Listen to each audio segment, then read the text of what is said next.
Among both the armies of Moscow and the Golden Horde were strange-looking creatures. Grotesque, sinister faces that struck terror into a foe.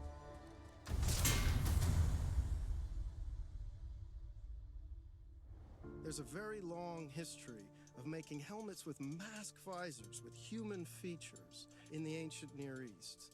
Moscow was heavily influenced by this metalworking tradition, using the art of embossing to hammer these extraordinary sculptural forms into the steel. To make these masks required highly skilled artisans.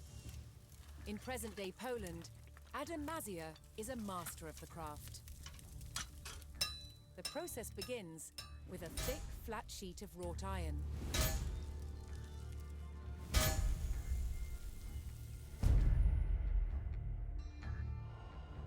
The hammer stretches and domes the plate, the beginnings of a face. As the metal is pushed out, it becomes thinner and so easier to work. Adam marks a center point and an outline of the nose. This is the only guide he uses. All else is done by eye alone. In Western Europe during the late Middle Ages, helmet design was all about function. What shapes are going to form glancing surfaces that make weapons skate and bounce away from the face? In Moscow, however, the approach was rather different. They sacrificed quite a lot of protection for the sake of extraordinary visual impact. There is a limit to which the metal can be stretched, and so a slot is cut to allow the nose to be shaped. Released from the bonds of the rigid plate, the nose takes on its distinctive form. In a way, armor is always a mask. It forces the world to see us as we want to be seen.